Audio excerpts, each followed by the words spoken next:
The cold steel of an AK-47 pressed cruelly against Staff Sergeant Mac Holloway's temple, the commander's leering face inches from his own, hot breath reeking of triumph and malice. Around them, a dozen more rifles were leveled, a closing circle of death under the merciless Afghan sun. Mac was cornered, pressed against a crumbling mud brick wall, his tattered fatigues soaked in grime and his own blood. Then came the sound that hammered the final nail into his coffin, the hollow, sickening click of his M4 rifle's empty chamber. Surrounded, outnumbered, utterly out of ammunition, death wasn't just at the door, it was breathing down his neck, its fingers tightening. In that razor-thin moment between worlds, with enemy eyes glinting with murderous intent, Mac Holloway stared into the barrels of their guns. What this American hero did next, armed with nothing but sheer nerve and a desperate, brilliant gamble, will send absolute chills down your spine and tears to your eyes. Marcus Mac Holloway was a man carved from the rugged landscapes of Montana, his spirit as resilient as the ancient pines that dotted the ranch where he was raised. His father, a man of quiet dignity and unwavering integrity, hadn't just taught him to ride, hunt, and track across their sprawling acres bordering the untamed national forest. He'd instilled in Mac a profound respect for the subtle language of the wilderness, a keen observational skill, and a deep well of self-reliance. These weren't just boyhood lessons. They were the bedrock of his character. Every rustle of leaves, every shift in the wind, every distant animal call was a piece of information, a story the land told to those patient enough to listen. He learned to move through dense undergrowth without a sound, to read the faintest signs on the trail, to anticipate the skittish movements of deer, skills that would later be honed into something far deadlier, yet always tempered by that rancher's quiet respect for natural order. In his worn wallet, tucked safely in his chest pocket, was a photo, its creases softened by countless touches.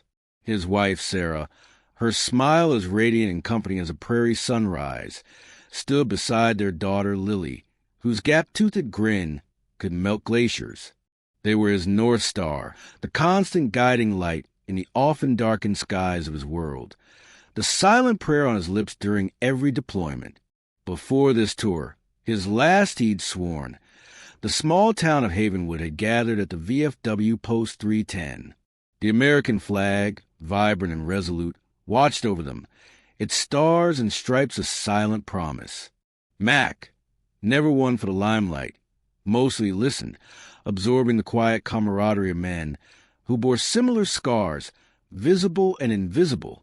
His patriotism wasn't loud or boastful.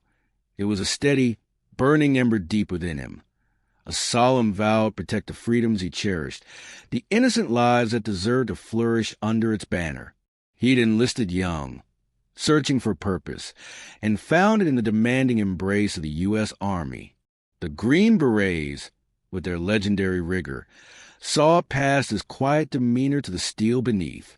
They recognized his sharp intellect, his uncanny ability to remain an island of calm in a hurricane of chaos, and his almost intuitive grasp of unconventional strategy. The training was a crucible, forging him, tempering him, stripping away everything but the essential warrior.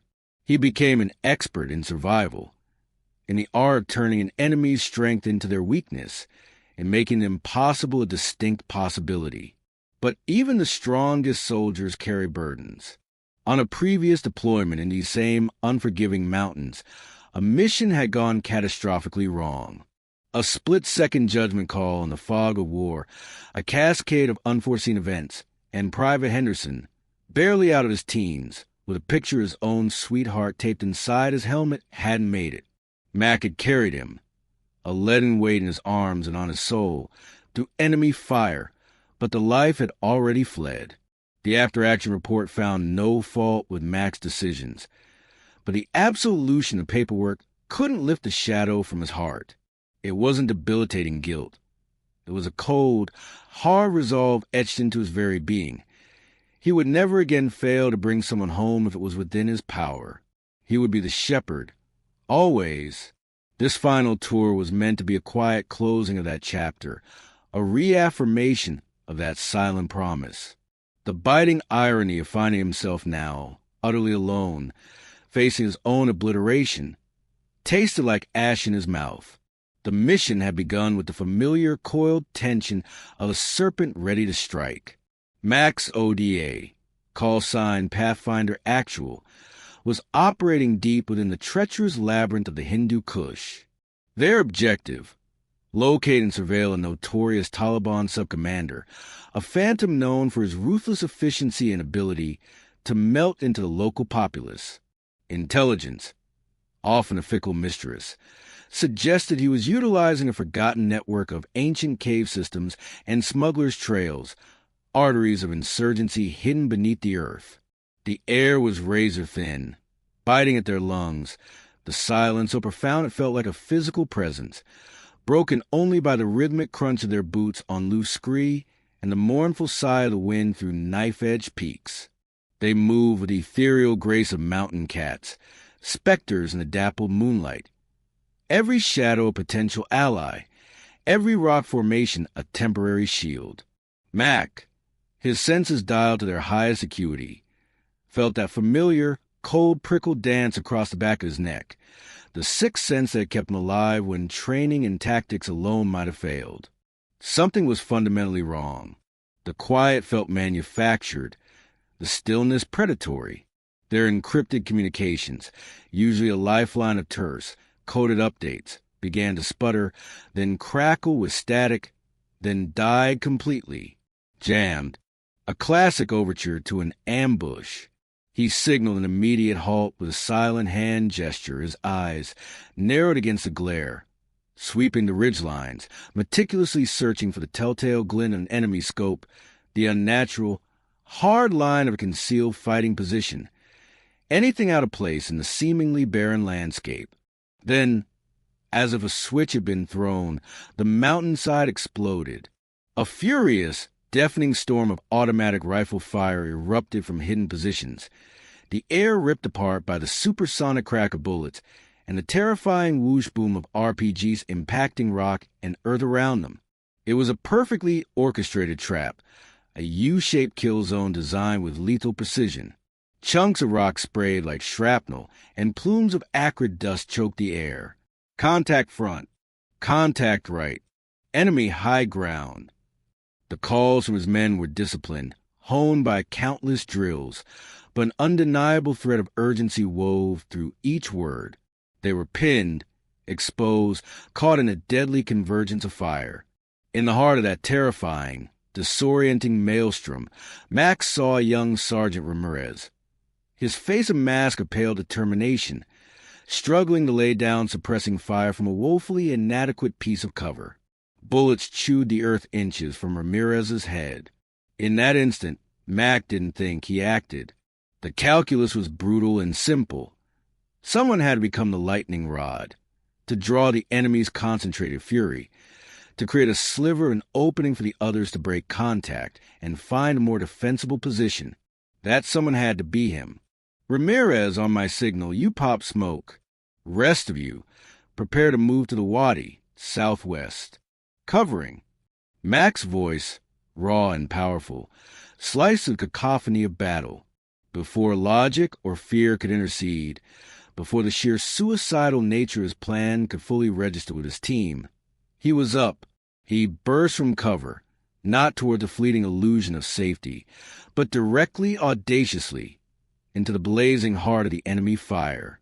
He sprinted, a weaving, desperate ballet across the exposed, rock-strewn slope, his M4 barking in short, sharp, aimed bursts. He wasn't trying to win a firefight. He was outnumbered 10-1. He was making himself the most prominent, most irresistible target on the barren hillside. Bullets whipped past his ears with angry hornet-like buzzes, kicking up angry geysers of dirt at his heels. It was a dance with death itself, but it was working. The enemy fighters, momentarily thrown by this solitary, insane charge, hesitated, then shifted their main cone of fire, their muzzles tracking him. Now! Go! Go! "Move to the wadi," he screamed over his shoulder, never breaking stride, never looking back, his faith in his men absolute.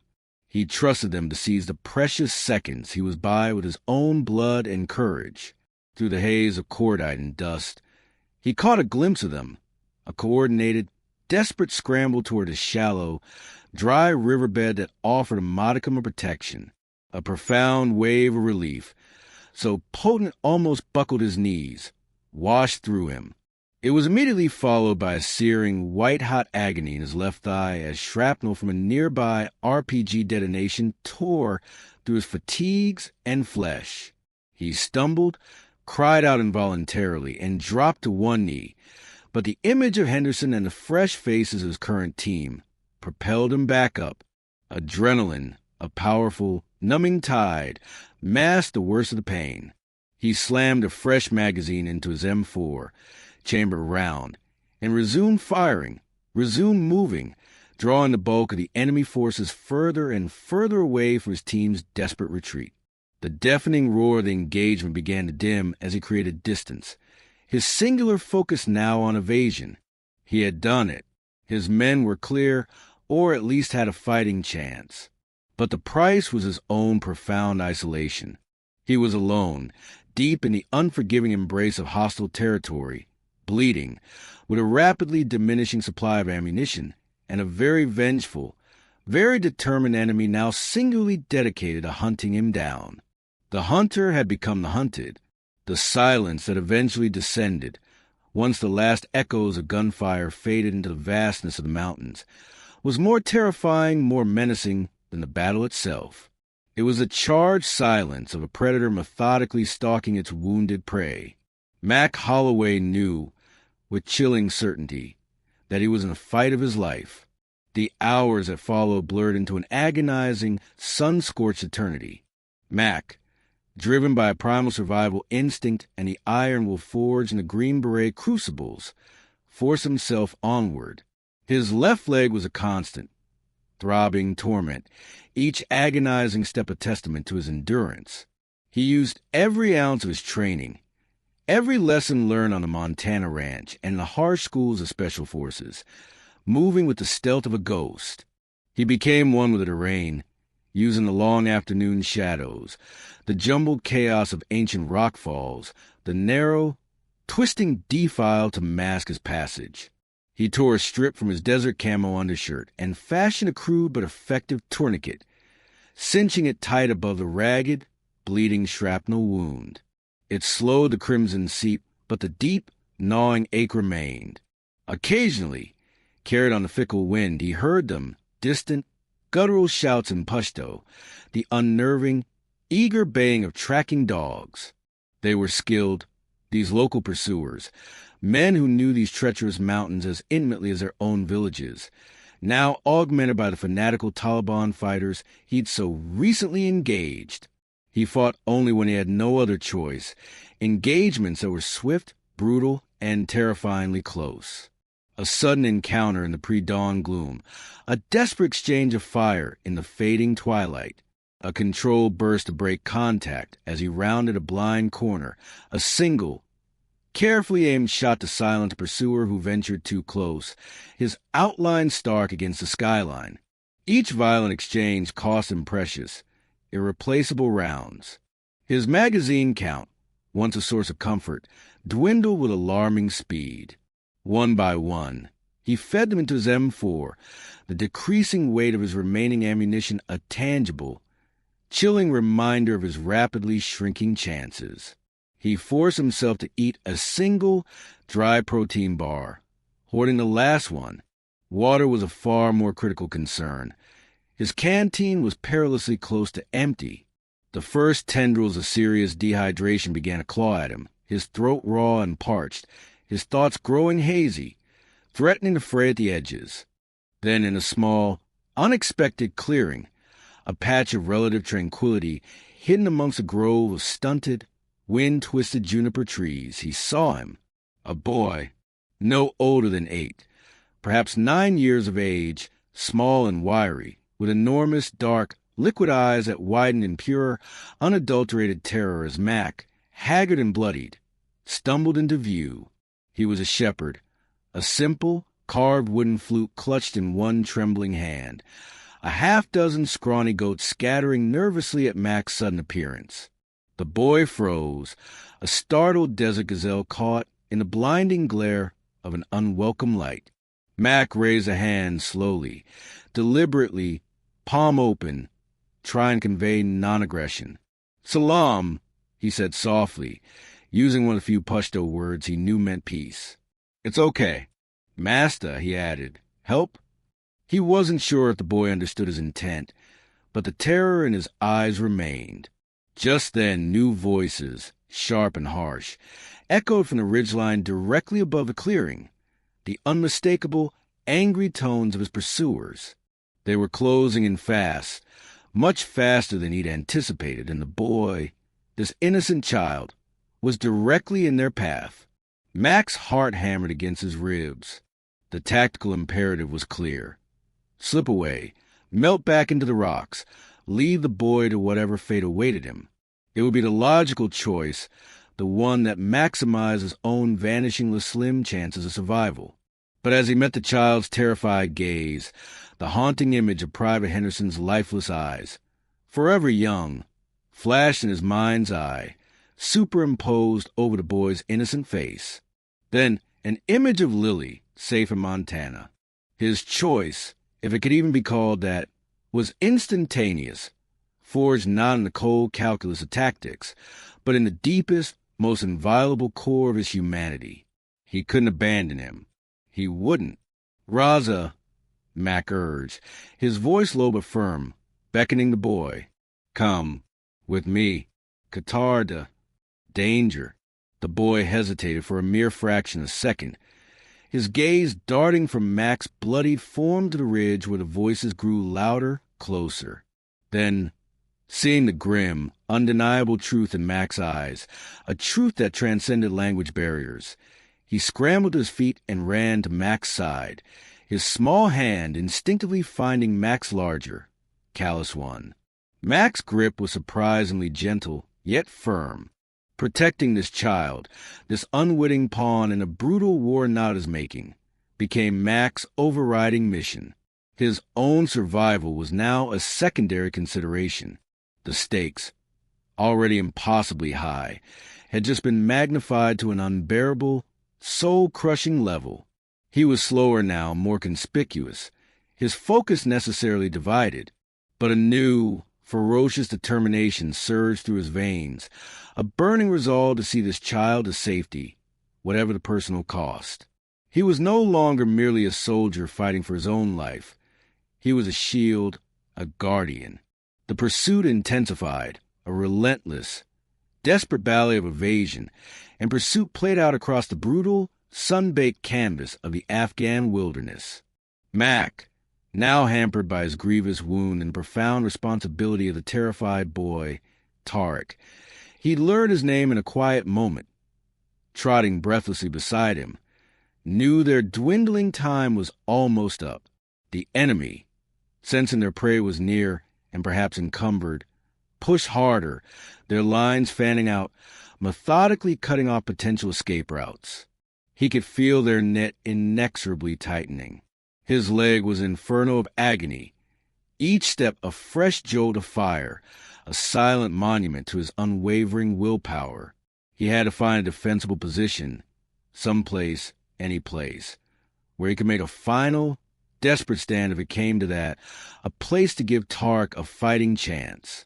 His eyes, constantly scanning, ceaselessly evaluating the terrain, fell upon a jagged cluster of ancient ruins clinging precariously to the steep slope of a desolate hill, crumbling, sun-bleached mud-brick walls, the skeletal remnants of a forgotten fortress, or perhaps an isolated, sacred shrine, baked to the hardness of pottery by centuries of relentless sun and wind. It was far from ideal, offering scant cover, but it was something. It was their only option. He whispered urgently to Tariq.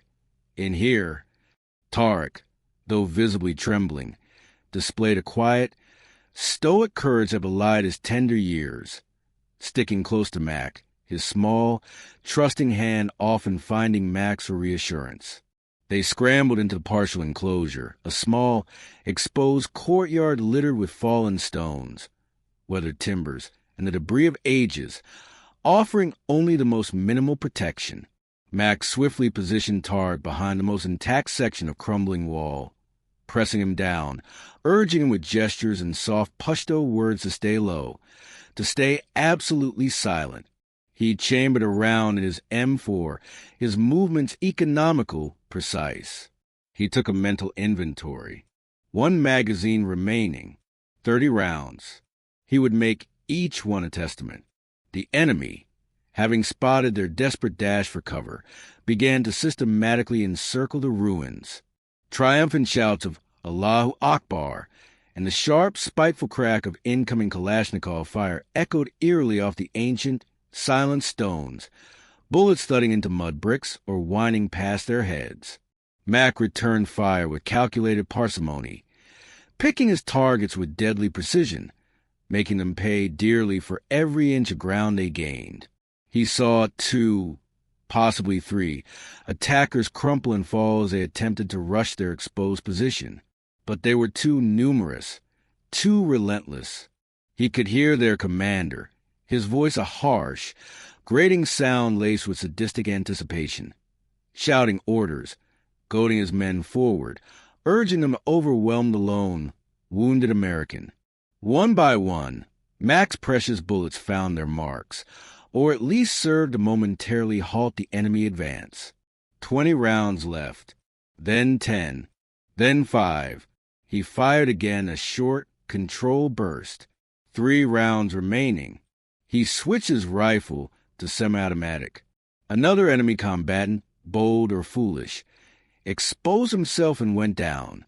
2 rounds. He took a deep, steadying breath, exhaled slowly, sighted with meticulous care, and gently squeezed the trigger. 1 round left. His very last bullet. He focused, aimed at the leering, hate-filled face of a fighter peering over a shattered section of wall, and fired. The man dropped from sight. Then nothing, only the awful, deafening, soul-chilling click of an empty chamber. He was out, completely and utterly out of ammunition. The enemy commander, a burly, scar-faced man whose eyes held a cruel, predatory glint, stepped boldly into the open, flanked by at least a dozen heavily armed fighters. They advanced with slow, deliberate caution, their rifles all trained unwaveringly on Mac. The commander's lips, chapped and sunburnt, curled into a triumphant, contemptuous sneer. He barked a sharp order in Pashto, and 2 of his men lunged forward, roughly seizing Mac, wrenching his empty rifle and his holstered sidearm from him, and shoving him violently back against a crumbling mud brick wall.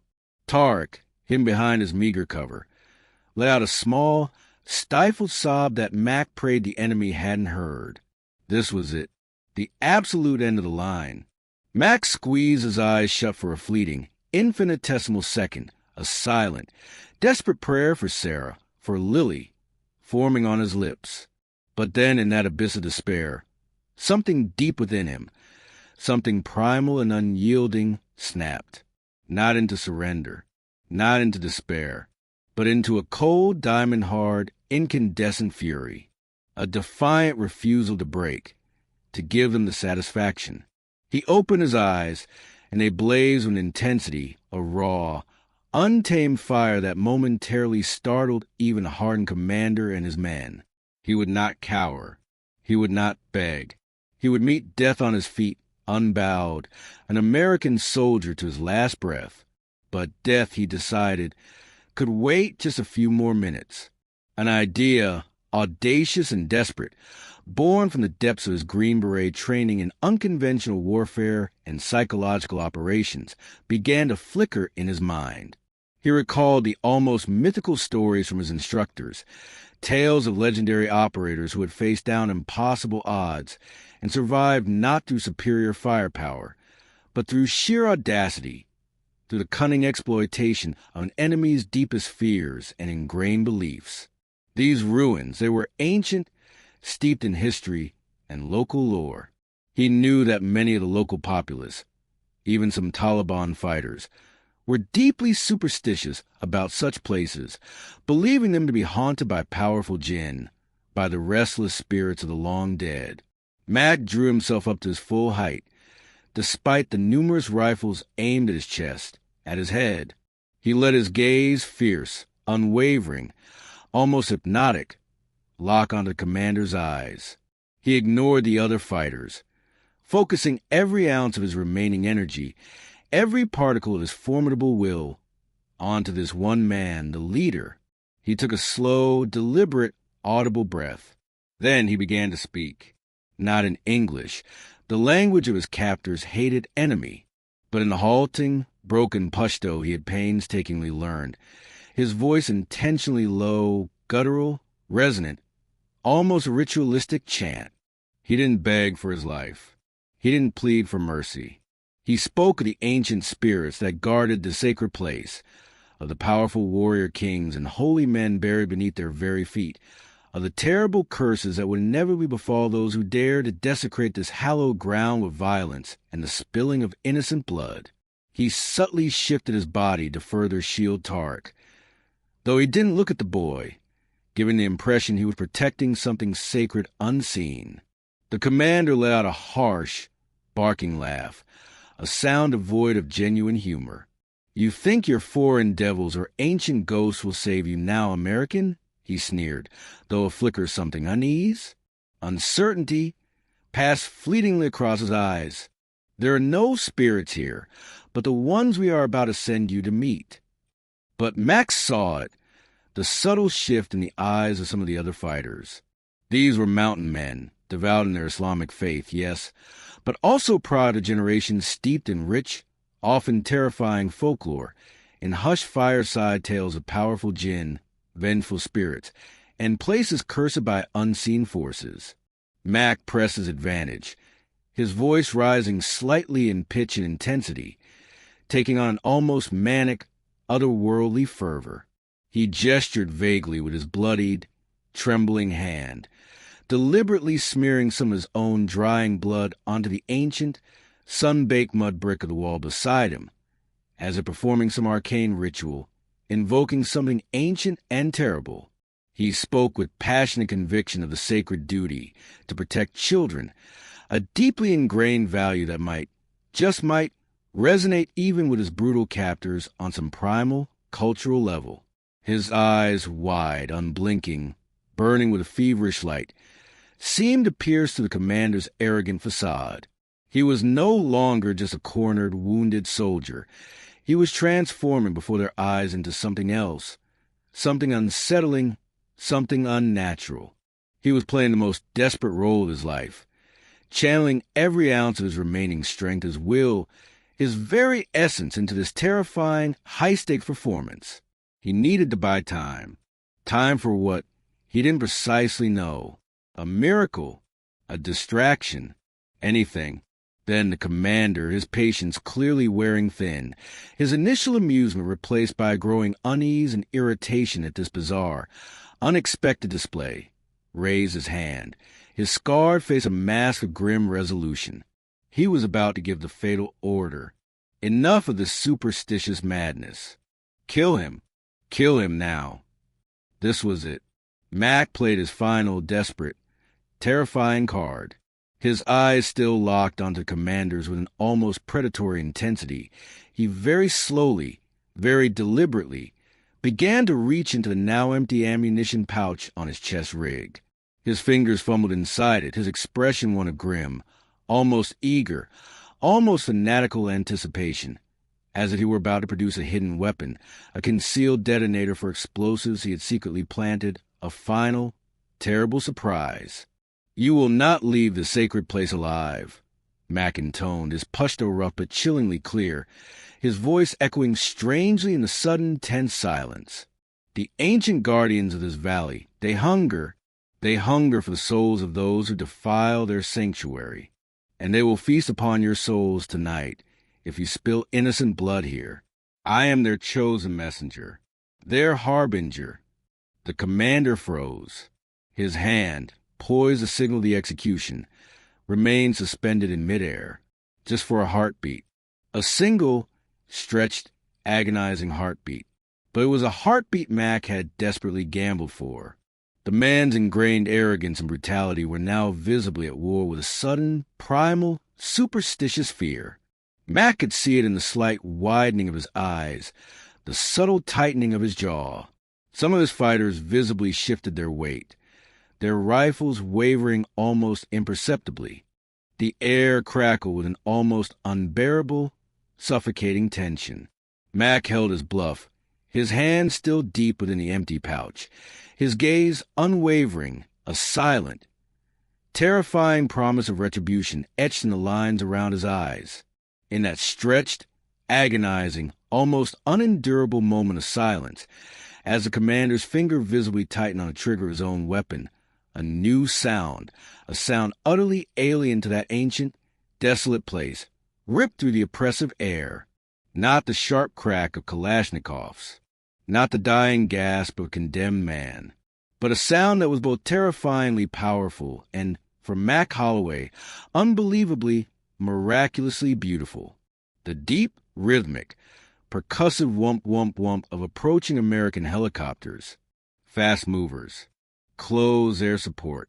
His unit, Pathfinder Actual, having regrouped and realized that he was cut off and likely fighting for his life, must have raised hell on the comms, must have triangulated his general last known position from the firefight, and had, against all odds, called in the cavalry. The Taliban fighters who moments before had been poised for the kill froze in place, their heads snapping upwards, their eyes darting nervously, fearfully, towards the rapidly intensifying sound from the sky.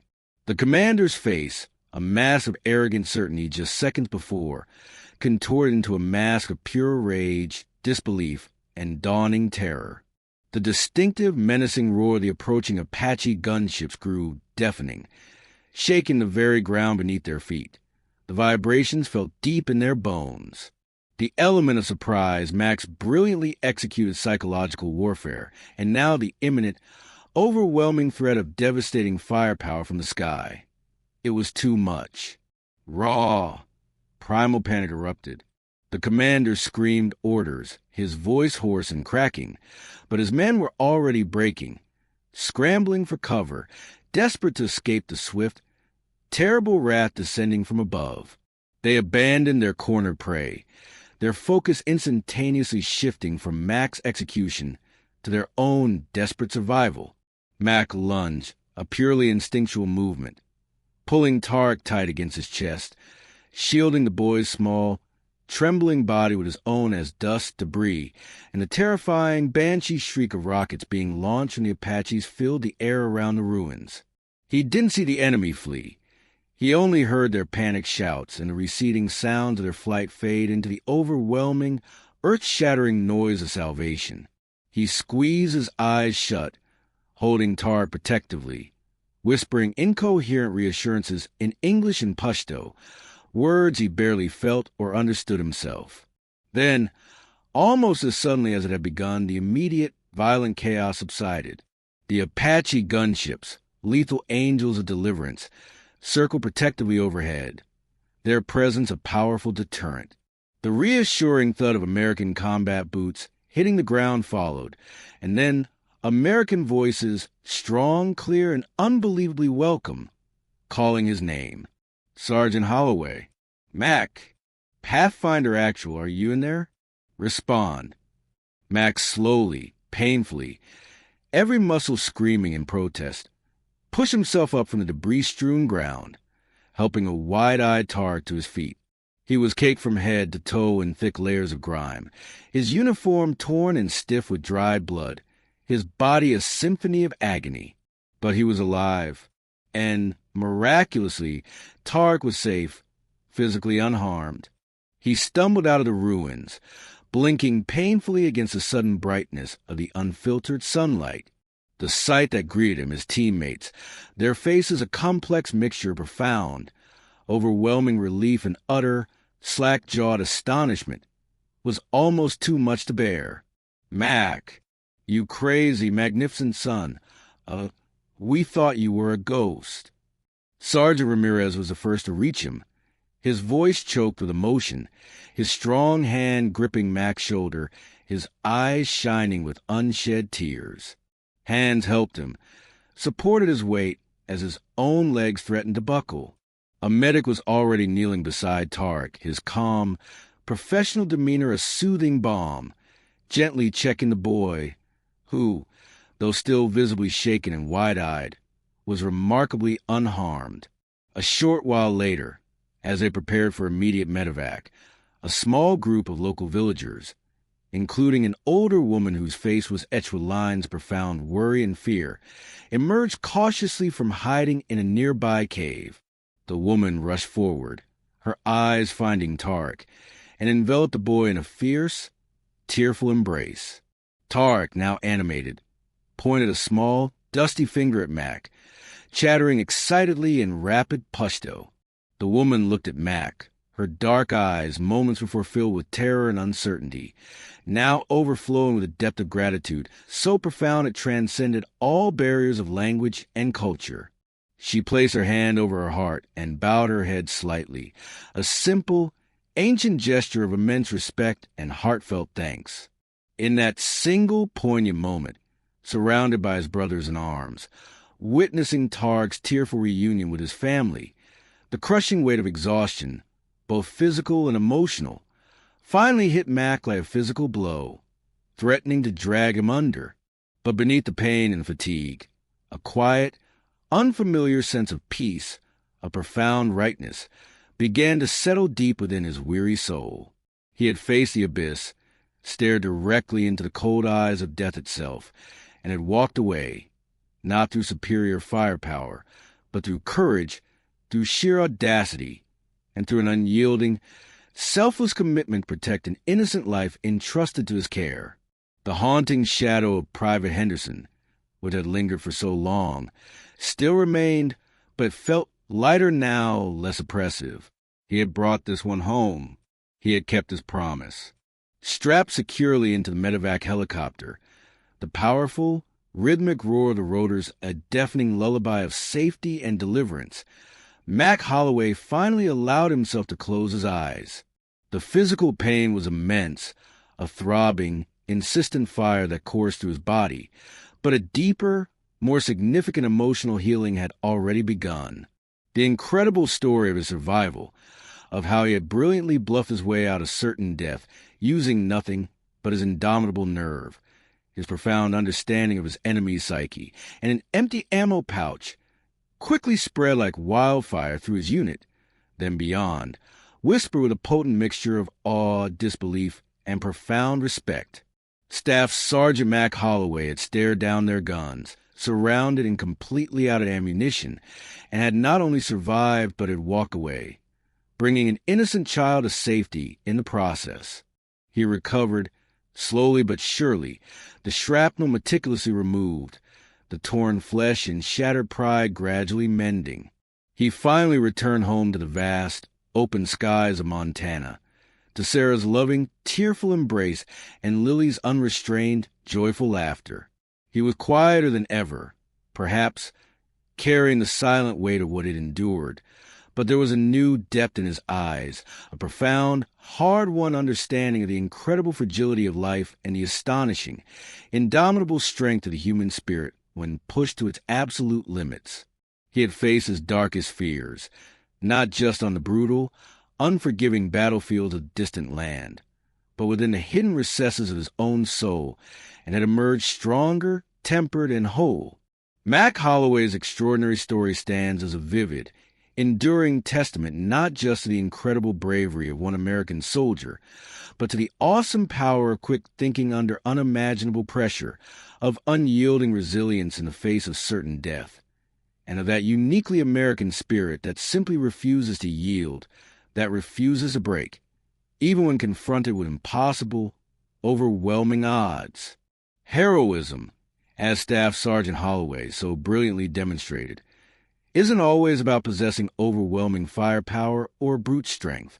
Sometimes, true heroism lies in the quiet courage to stand firm when all around you seems lost, the profound ingenuity to find a different path when all known routes are blocked, and the deeply selfless, unwavering commitment to protect the vulnerable, to shield the innocent. Staff Sergeant Mac Holloway, a quiet, unassuming man from the heartland of Montana, reminded us all that true heroes are forged in the searing crucible of adversity, their courageous actions echoing down through time, inspiring us, giving us chills, and yes, sometimes, even bringing tears to our eyes. Tears of pride, tears of relief, and tears of profound, heartfelt gratitude for the remarkable caliber of men and women who wear the uniform of the United States and stand as silent sentinels, guarding the flame of freedom for us all. They are, quite simply, the best of us, the living embodiment of duty, honor, sacrifice, and the enduring, unconquerable strength of America.